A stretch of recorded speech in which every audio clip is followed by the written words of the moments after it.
మీ అందరికీ ప్రభువైన యేసుక్రీస్తు పేరట శుభాలు తెలియజేసుకుంటున్నాను. లలిత్ కుమార్ రోస్టింగ్ పార్ట్ 2కి మీ అందరికీ కూడా స్వాగతం. అయితే పార్ట్ 2లోకి వెళ్ళే ముందు పార్ట్ 1లో లలిత్ కుమార్ ఒక ఛాలెంజ్ విసిరాడైనా ఆ ఛాలెంజ్కి మనము జవాబు ఇచ్చిన తర్వాతే పార్ట్ 2లోకి మనం ముందుకు వెళ్దాం. చాలా మంది హిందువుల్ని మతోన్మాదులు అంటారు. అందరికీ లైఫ్ టైం ఛాలెంజ్. ఏదన్నా ఒక్క దేవాలయంలో బైబుల్లో ఎలా ఉంది, క్రైస్తవ్యంలో అలా ఉంది, ఖురాన్లో ఎలా ఉంది, ఇస్లాంలో అలా ఉంది అని ఎవరైనా పంతులు గారు గుళ్ళో అందరిని నిలబెట్టి లేదా కూర్చోబెట్టి చెప్తున్న సందర్భం ఒక్కటైనా చూపించగలరా? ఒక్కళ్ళు కూడా చూపించలేరు. ఇతని పేరు శ్రీ శ్రీ శ్రీ ఆదిత్య పరాశ్రీ. ఇతను ఒక సన్యాసిగా కనబడుతున్న సన్యాసి. పొద్దున్న లేస్తే క్రైస్తవ్యాన్ని ఇస్లాంని తిట్టడమే ఇతనికి ఉన్నటువంటి ప్రథమమైన లక్షణము. కేవలం ఒకే ఒక వీడియో ప్లే చేస్తాం. మీకు ఇంకా క్లారిటీ కావాలనుకుంటే అతని ఛానల్లోకి వెళ్ళి చూడండి. ఉదయం లేస్తే క్రైస్తవ్యాన్ని ఇస్లాంని ఇతడు తిడుతూనే ఉంటాడు. హిందువులు క్రిస్టియన్ గా ఎందుకు మారుతున్నారు గురుగారు? ఒక పురుషుడు ఆపరేషన్ చేసుకొని హిజ్రా ఎందుకు మారుతున్నాడు? లోపం ఉండడం వల్లే కదా. వాళ్ళకి ఏదో లోపం ఉండడం వల్లే మతం మారుతుంది. ఇప్పుడు వెంటనే లలిత్ కుమార్ ఇతడు పూజారి కాదు కదా అని అంటే గరిగపాటి గారు కూడా క్రైస్తవ్యం గురించి చాలా అసభ్యకరమైన వ్యాఖ్యలే ఆయన చేశాడు. దేవుడు ఇలా కూర్చున్నాడు, ఆకాశం రావాలి అన్నాడు, ఆకాశం వచ్చింది. భూమి రావాలి అన్నాడు, భూమి వచ్చింది. రాదమ్మా, ఆర్టీసీ బస్సు రావట్లేదు, ఆకాశం భూమి ఎక్కడి నుంచి వస్తాయి? అంతేకాదు చాగంటి గారు కూడా కొన్ని సందర్భాల్లో క్రైస్తవ్యాన్ని లేదా ఇతర మతాలని ఉద్దేశించి కించపరిచి ఆయన మాట్లాడాడు. ఈ వీడియోలో కనబడుతున్న ఈ వ్యక్తి కూడా క్రైస్తవ్యం గురించి చాలా తక్కువ చేసి చులకన చేసి లోకుగా మాట్లాడుతూ ఉంటాడు. బైబిల్ ఎప్పుడు రాయబడింది అంటే డేట్ చెప్పలేరు. ఖురాన్ ఎప్పుడు రాయబడింది అంటే డేట్ చెప్పలేదు. అవి ఒకవేళ అవి రచించబడిన గ్రంథాలు, మానవుల చేత రచించబడిన గ్రంథాలు. వెరీ రీసెంట్ గా కాకినాడలో అయ్యప్ప స్వాములకి భిక్షాటం చేస్తూ ఒక పూజారి గారు అతడు నోటికొచ్చినట్లుగా క్రైస్తవ్య సాక్ష్యాల గురించి అతడు ఇష్టం వచ్చినట్లుగా మాట్లాడాడు. ఇలా అనేక సందర్భాల్లో అనేక గుడులలో చాలామంది ప్రవచనకర్తలు కూడా వారు ఇష్టం వచ్చినట్లుగా క్రైస్తవ్యం గురించి వారు మాట్లాడుతున్నారు. విచారం అంటే ఏంటంటే యెహోవాని కాకుండా వేరే దేవుడిని నమ్మటం. ఎందుకంటే మోస్ట్ ఇన్సెక్యూరిటీ కలిగిన దేవుడు. కొంతమంది మొగుళ్ళు ఉంటారు కదా, పెళ్ళం ఎక్కడ ఈ వదిలేసి ఏడో తెలిపోద్దు అని ఇన్సెక్యూరిటీతో ఉంటారు కదా. ఇంచుమించు అట్లాంటి ఇన్సెక్యూరిటీని యెహోవాది. దేవుడు నన్ను తప్ప వేరెవరిని కూడా ఆరాధించొద్దు అని అంటే అది ఇన్సెక్యూరిటీ ఫీలింగ్ అవుతుందా? కానే కాదు. ఆయన మాత్రమే నిజమైన దేవుడు గనక అబద్ధ దేవీ దేవతలను ఆరాధిస్తే ఆ మానవుడు నశించిపోతాడు గనక వారిని ఆరాధించొద్దు అని చెప్పడంలో ఎలాంటి సందేహం లేదు. అలాంటి ఆరాధన నిషేధించడంలో ఎలాంటి పొరపాటు కూడా లేదు. ఒక భర్త తన భార్యతో నువ్వు నాకే నమ్మకంగా ఉండాలి, నన్నే ప్రేమించాలి, నేను తప్ప నిన్నెవరు ముట్టుకోకూడదు అనడంలో అది ఇన్సెక్యూరిటీ ఫీలింగ్ అనిపిస్తుందా? కానే కాదు. అది ఒక నిబంధన. భార్యాభర్తల మధ్యలో ఒక నిబంధన ఏంటో తెలుసా? క్రైస్తవ వివాహంలో కూడా నీవు వేరే వారిని ఆశించకూడదు అనే ఒక ప్రమాణం చేపిస్తాం. అదే రీతిగా ఇది ఒక నిబంధన. దేవుడు కూడా తన ప్రజలతో ఆయన నిబంధన చేసుకున్నాడు. నేను తప్ప వేరే దేవుడు మీకు ఉండకూడదని ఆయన నిబంధన చేసుకున్నాడు కనుక విగ్రహారాధన మానవులకి నిషేధమైనది. సృష్టికర్త అయిన దేవుడు నన్ను మాత్రమే ఆరాధించాలి అనడము అది ఇన్సెక్యూరిటీ ఫీలింగ్ కాదు, సత్యాన్ని ప్రకటించడం. అందుకే నిర్గమకాండము 20:3-5 నన్ను తప్ప వేరే దేవుణ్ణి మీరు ఆరాధించకూడదు అని చెప్పడంలో అది ఇన్సెక్యూరిటీ ఫీలింగ్ కాదు. తనకి చెందాల్సిన ఆరాధన అబద్ధమైన దేవీ దేవతలకి చెందకుండా ఉండి నిమిత్తము దేవుడు అబద్ధానికి దూరంగా ఉండమంటున్నాడు. అలాంటి అసత్యమైన దేవీ దేవతలకి ఆరాధనకి దూరంగా ఉండమని చెప్తున్నాడు. ఇది ఇన్సెక్యూరిటీ ఫీలింగ్ కానే కాదు, సత్యాన్ని ప్రకటించడం. లోతు మంచి భక్తుడేగా, మరి ఆడి కూతుళ్ళిద్దరూ తండ్రితో చేసింది వ్యభిచారమేనా కాదా? వ్యభిచారం కాదు అంటే గనక ఇక నీ కర్మ. ఇప్పుడు దావీదు ఉన్నాడు. దావీదుకి ఉపపత్నులు అంటే పెళ్ళాళ్ళు లాంటి వాళ్ళు. మరి వాళ్ళందరూ ఏం పాపం చేశారు? దావీదు దేవుడి మీద నమ్మకంతో ఉన్నాడుగా. ఇప్పుడు దావీదు తప్పు చేస్తే దావీదును శిక్షించకుండా దావీదు పెళ్ళాలందరినీ కూడా వ్యభిచారులుగా మార్చి వాళ్ళు పైగా సొంత కొడుకు అబ్షాలోముతోటి వ్యభిచారం చేసేలాగా చేసింది ఎవడు? మీ దేవుడేగా. ఇప్పుడు పెద్ద కొడుకు చచ్చిపోతే రెండో కొడుకు కూడా ఈ తేడాగా ఉంటే మూడో కొడుకుతోటి కాపురం చేయించాలని ట్రై చేసింది ఎవరు? మీ దేవుడు. ఎవరిని? తామారుని. అప్పటికి వర్కౌట్ అవ్వకపోతే చివరికి తామారు కూడా విశ్వాసురాలే కదా. మరి తామారుని వ్యభిచారి వేషం వేసుకుని రోడ్డు మీద కూర్చుని అలా మామతోటే వ్యభిచారం చేసేలాగా చేసింది ఎవరు? మీ దేవుడే కదా. మీ దేవుడిని నమ్మితేనే కదా వ్యభిచారులు అయ్యారు వీళ్ళంతా. ఇట్లాంటి ఉదాహరణలు బైబిల్లో ఇన్నున్నాయి కదా. మరి మీ దేవుడిని నమ్మకపోతే వ్యభిచారులు అవుతారు అంటూ ఎట్ట తప్పుడు ప్రచారం చేస్తున్నావు? లలిత్ గారు మొదటగా డిస్క్రిప్షన్కి ప్రిస్క్రిప్షన్కి తేడా తెలుసుకోవాలన్నమాట. దేవుడు ఆజ్ఞాపించడం వేరు, దేవుడు సమర్థించడం వేరు. లోతు తన కుమార్తెలతో చేసింది వ్యభిచారమే, ఇందులో సందేహం ఏమీ లేదు. జేమ్స్ గారైనా నేనైనా మీరైనా దీన్ని అంగీకరించాల్సిందే. బైబిల్లో ఇది ఏమాత్రము కూడా సమర్థించబడలేదు. ఇన్ఫ్యాక్ట్ దీనిని పాప కార్యముగానే నమోదు చేశారు, కానీ పుణ్యకార్యముగా నమోదు చేసి మీరు కూడా మీ పిల్లలతో శయనించండి లేకపోతే వ్యభిచారం చేయండి అని బైబిల్ ఏమాత్రం కూడా చెప్పట్లే. లలిత్ గారు మొదటగా 2 సమూయేలు గ్రంథము 12వ అధ్యాయము 11వ వచనాన్ని వారు స్పష్టంగా చదవాలి. ఇక్కడ ఈ మాటలు రాయబడి ఉన్నాయి కదా, నీ ఇంట నుండి కీడు లేపుతాను, నీ భార్యలను పొరుగువానికి ఇస్తాను అని అన్నాడు దేవుడు. అంటే దీనికి అర్థము అబ్షలోమా నువ్వు వెళ్ళి నీ తండ్రి భార్యలతో వ్యభిచారం చేయి అని ఆయన చెప్పట్లే. దేవుడు తన రక్షణని దావీదు గృహం నుంచి ఆయన తొలగిస్తూ ఉన్నాడు. దుష్ట కార్యాల్ని తీర్పుగా దావీదు గృహంలోనికి ఆయన అనుమతిస్తూ ఉన్నాడు. దీనికి అర్థము దేవుడు ఆజ్ఞాపించడమో దేవుడు సమర్థించడమో కాదు, దేవుడు జరగబోయేదాన్ని ఆయన చెబుతూ ఉన్నాడు. అబ్షాలోం తన సొంత దుష్ట హృదయంతో ఈ వ్యభిచారం చేశాడు కాబట్టి దీని పూర్తి బాధ్యత అబ్షాలోమే వహించాలి. థియలాజికల్గా దీన్ని ఫ్రీ విల్ అని అంటాం. తన యొక్క స్వేచ్ఛతో చేసినటువంటి కార్యముగా దీన్ని మనం పరిగణించాలి. బైబిల్లో దేవుడు నేను చేస్తాను, నేను చెయ్యబోతున్నాను అని అన్నాడంటే నేరుగా నేను పాపం చేశాను అని ఆయన చెప్పట్లే. దేవుడు ఆ యొక్క పాపాన్ని తీర్పుగా అనుమతిస్తూ ఉన్నాడు. దావీదు జీవితంలో కూడా అదే జరిగింది.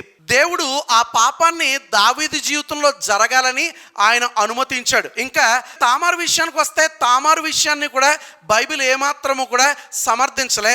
బైబిల్ ఈ విషయాన్ని ఖచ్చితముగా ఖండిస్తూ పాప కార్యముగానే దీనిని లిఖించడము జరిగింది. ముందుగా లలిత్ గారు కొన్ని థియలాజికల్ పాయింట్స్ తెలుసుకోవాలి. పాపాన్ని ముందుగానే ప్రకటించడం వేరు, పాపాన్ని తీర్పుగా అనుమతించడం వేరు, పాపము చేయమని ఆజ్ఞాపించడము వేరు. వీటి యొక్క డిఫరెన్స్ ముందుగా మీరు తెలుసుకుని వీడియో చేస్తే చాలా బాగుంటుంది. దేవుడు పాపాన్ని తీర్పుగా ఆయన అనుమతించాడు, కానీ పాపము చేయమని బైబిల్ దేవుడు ఎన్నడూ ఎవరిని ఎప్పుడు ఆయన ప్రోత్సహించలే. కానీ సనాతన దేవుళ్ళు చేసింది ఏంటో తెలుసా, వారు పాపం చేశారు, పాపము చేయడానికి ప్రోత్సహించారు. ఏ దేవుడైనా రాక్షసులకు వరాలు ఇస్తాడా? ప్రతి రాక్షసుడికి వరాలు ఇవ్వడము, మరలా మానవ అవతారాలు ఎత్తి వారిని చంపడం, ఇదే కదా మీ సనాతన గ్రంథాల్లో పురాణాల్లో ఉన్నటువంటి రోతంతా కూడా. ప్రకృతి ఆరాధన చేస్తే వ్యభిచారంకి అయిపోద్ది అంటున్నాం. ఇది ఎంతసేపు విషం కక్కుతూ ఉంటాడు హిందూ ధర్మం మీద, ప్రకృతి ఆరాధన మీద, బహుదేవత ఆరాధన మీద. నో డౌట్ ప్రకృతి ఆరాధన వ్యభిచారమే. Nature worship is spiritual adultery. I repeat, nature worship is spiritual adultery. ప్రకృతి ఆరాధన ఆధ్యాత్మిక వ్యభిచారం. లలిత్ గారు మొదటగా శారీర వ్యభిచారం ఏంటి, ఆధ్యాత్మికమైన వ్యభిచారం ఏంటో దీనికి వారు వ్యత్యాసం తెలుసుకోవాలి. ఈ మాట బైబిల్ చెప్తే మీకు తప్పైపోతుంది, కానీ వేదాలు ఉపనిషత్తులు కూడా ఇవే విషయాన్ని అంగీకరిస్తూ ఉన్నాయి. ఈశావాస్య ఉపనిషత్తులో 9వ మంత్రాన్ని నేను చదువుతా ఉన్నాను. అందం తమః ప్రవశంతి ఏ అసంభూతి మూ పాసతే. అంటే దీనికి అర్థం ఏంటో తెలుసా? అసంభూతి అనగా సృష్టింపబడినవి. వీటిని ఎవరైతే ఆరాధిస్తారో వారు అంధకారంలోనికి నెట్టివేయబడతారు. ప్రకృతిని ఎవరు కూడా పరమ సత్యముగా తీసుకోకూడదని ఈశావాస్య ఉపనిషత్ 9వ మంత్రము చాలా స్పష్టముగా అక్కడ చెప్తోంది. కేనోపనిషత్తులో రాయబడి ఉంది కదా, ప్రకృతి శక్తులని మీరు ఆరాధించకూడదు, ఇది నిషేధము. అంతెందుకు శ్రీకృష్ణుడే 7వ అధ్యాయము 20 నుంచి 23 శ్లోకాల్లో ఆయన అంటాడు కదా, ఒకడు తన సొంత కోరికల వలనే వాడు సృష్టించుకున్న వాటిని పూజిస్తూ ఉన్నాడు, పరమ సత్యాన్ని మాత్రమే మీరు ఆశ్రయించాలని చాలా స్పష్టంగా అక్కడ థియలాజికల్గా శ్రీకృష్ణుడు ఆయన ఎక్స్ప్లెయిన్ చేస్తూ ఉన్నాడు. శ్వేతోశ్వతర ఉపనిషత్ 4వ అధ్యాయం 10వ శ్లోకంలో చాలా స్పష్టంగా రాయబడి ఉంది, పరమేశ్వరుని తప్ప ప్రకృతిని ఎవడో కూడా ఆరాధించకూడదు. ఒకవేళ అలా ఎవడైనా ఆరాధిస్తే వాడు అంధకారంలోనికి కూడా కాదు, గాఢాంధకారంలోనికి నెట్టివేయబడతాడని శ్వేతోశ్వతర ఉపనిషత్తులో చాలా స్పష్టముగా రాయబడి ఉంది. ఇప్పుడు ఒకవేళ వేదాల్లో మీరు చూసినట్లయితే యజుర్వేదము 32వ అధ్యాయం 3వ వచనంలో నా తస్య ప్రతిమాస్తి అనగా నాకు ఎటువంటి ప్రతిమ ఉండదని భగవంతుడు చాలా స్పష్టంగా వేదాల్లో ఆయన చెప్పాడు. ఋగ్వేదము 10వ అధ్యాయము 121వ శ్లోకము హిరణ్య గర్భ సూక్తిలో కస్మై దేవయ హవీష విధేమ అనేటువంటి ఆ యొక్క శ్లోకాన్ని చూస్తూ ఉన్నాం. అనగా ఒక్కడై ఉన్న దేవునికి మాత్రమే మనము ఆరాధన సమర్పించాలి. ఇంత స్పష్టంగా వేదాలు ఉపనిషత్తులు చెప్తూ చెప్తా ఉన్నా సరే ప్రకృతి ఆరాధన ఇంకా సరైనదే అని భావిస్తున్నారంటే వేదాలని ఉపనిషత్తుల్ని మీరు తొంగలో దొక్కినట్లే. ఈ రోజున అమెరికాలో, ఆస్ట్రేలియాలో, బ్రిటన్లో సెక్స్ ఎంత విచ్చలవిడైపోయిందో నీకు తెలుసా? ఇంకా చెప్పాలి అంటే అత్యధిక సెక్స్ క్రైమ్స్ ఎక్కడ జరుగుతున్నాయో తెలుసా? చర్చిల్లోరా, కొన్ని దేశాల్లో. ఇంకా అమెరికా, బ్రిటన్ అంటావా, వారేమి క్రైస్తవ్యానికి రిప్రజెంటేటివ్స్ అని మేము ఎప్పుడూ చెప్పలేదు కదా. అమెరికాలో, లండన్లో విస్తారమైన వ్యభిచారం జరిగినంత మాత్రాన క్రైస్తవ ప్రపంచం అంతా వ్యభిచారం చేసినట్టు కాదు కదా. ఇంకా స్వామీజీలు చేసినంత వ్యభిచారము ఈ ప్రపంచంలో ఎవ్వరూ కూడా చేయరు. గుడులలో జరుగుతున్నంత వ్యభిచారము ఈ ప్రపంచంలో ఏ టెంపుల్స్లో కూడా జరగదు. చిన్నపిల్లలు లేదు, పెద్దవారు లేదు, ముసలివారు లేదు, ప్రతి ఒక్కరిని కూడా వారు విస్తారంగా వ్యభిచారం చేయడానికి వాడుకుంటా ఉన్నారు. ఇలాంటి వారు అందరూ కూడా వచ్చి మరలా క్రైస్తవ్యం మీద బురద జల్లుతూ ఉంటే చూస్తూ ఊరుకుంటామా? లేదు, టన్నుల్లో తిరిగి ఇచ్చేద్దాం. ద్వితీయోపదేశకాండం 23:17 చెప్తా, దానిలో ఏముందో. ఇక్కడ ఏముందో చూడండి. ఆడు పురుషగామి అన్నాడు కదా. పురుషగామి అంటే హోమోసెక్షువల్స్ ఎరా, ఈ పని.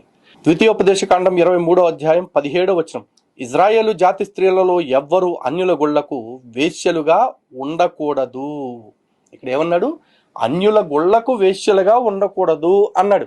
అంతేగాని ఇజ్రాయిలీ స్త్రీలు ఎవ్వరూ వేశ్యలుగా ఉండకూడదల్లా, ఉండొచ్చు అని అన్యుల గుళ్లకు ఉండకూడదు అంటే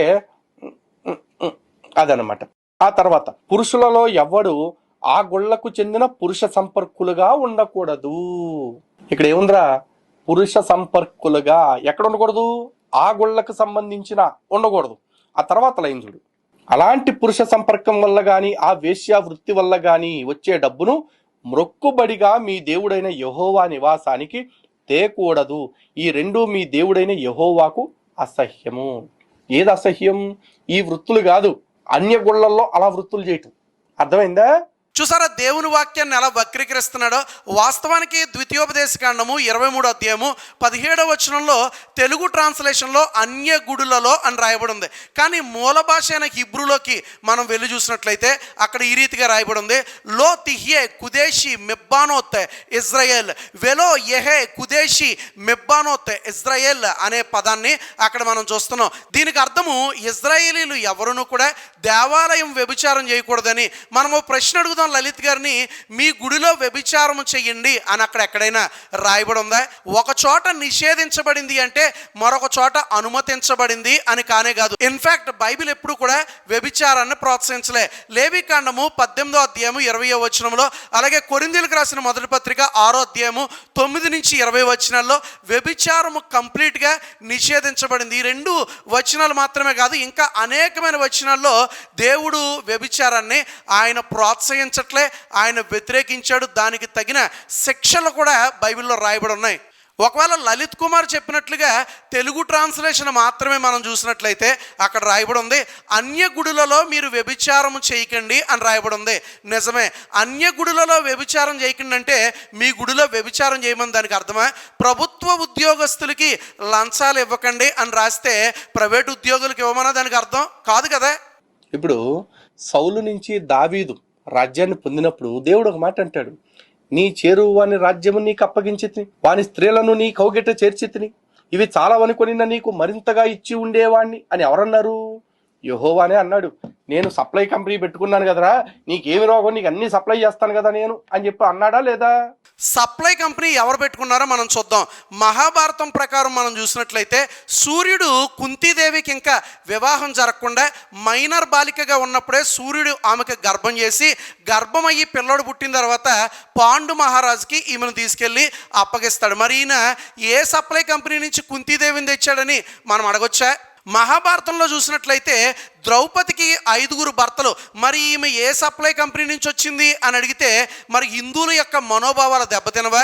శ్రీకృష్ణుడి పరిస్థితి మనం చూసినట్లయితే భాగవత పురాణం ప్రకారము 16,108 మంది భార్యలు ఆయన కలిగి ఉన్నారు. మరి ఈయన ఏ సప్లై కంపెనీని తెచ్చుకున్నాడు అని అడిగితే హిందూ మనోభావాలు ఏమవుతాయి? నువ్వు ప్రశ్నిస్తే మేము ప్రశ్నిస్తాం, ప్రశ్నిస్తూనే ఉంటాం.